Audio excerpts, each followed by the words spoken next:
Hey guys, it's Katie Kelly, and today we're going to be installing S&B's cold air intake part number 755086. This kit fits the 2016 to 2017 Chevy Colorado and GMC Canyon 2.8 liter Duramax. Before you start the install, you're going to want to make sure the negative terminal is disconnected.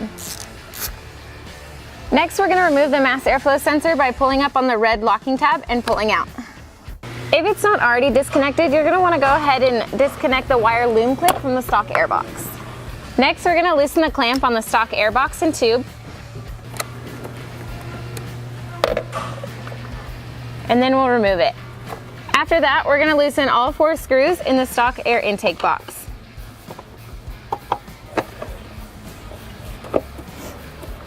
Once the screws are loose, just go ahead and remove the stock intake lid and air filter.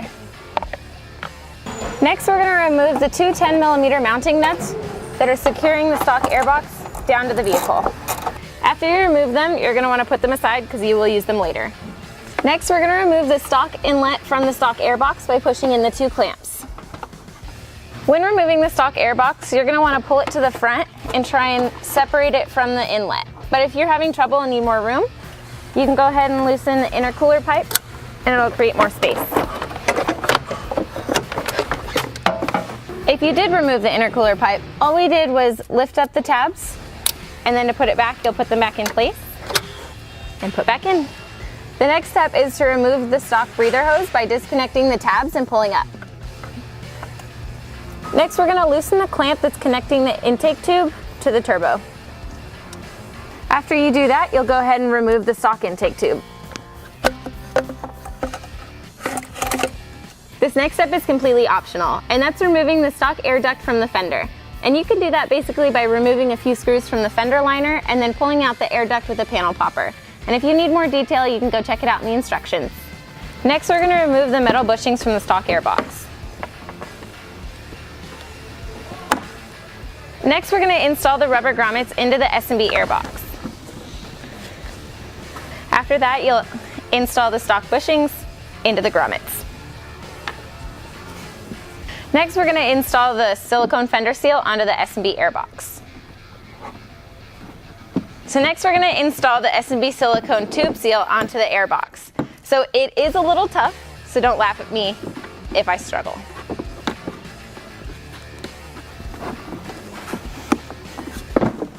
I went ahead and removed the mass airflow sensor from the stock air intake box using the provided Torx.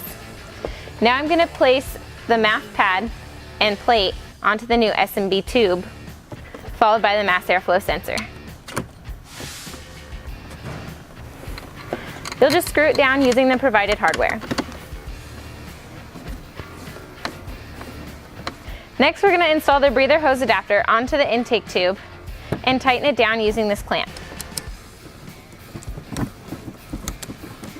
Next, we're going to install the new S&B intake tube into the airbox, and you'll just want to make sure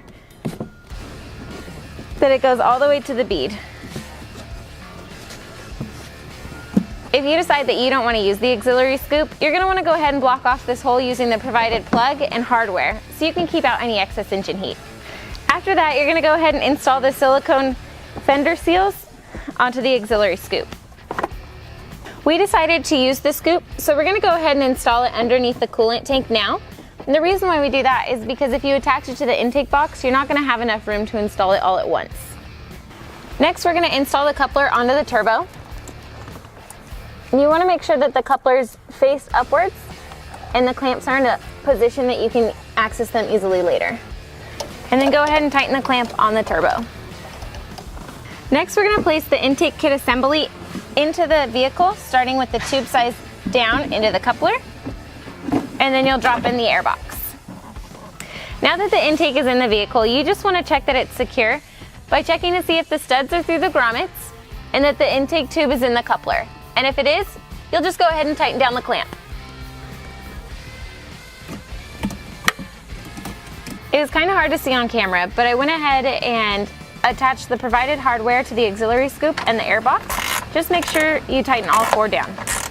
So remember those nuts we told you not to lose earlier? You're going to go ahead and take them and use them to secure the front of the airbox onto the threaded studs.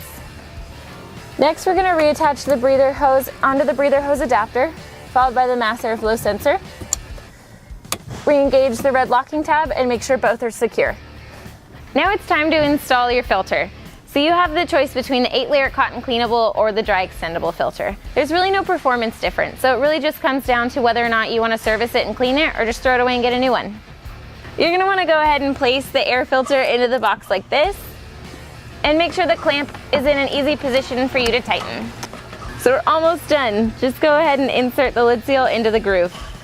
Now that you have the lid seal in the groove, you're ready for the lid. Just don't forget to take off the protective layer off the front, the back, and in between the logo.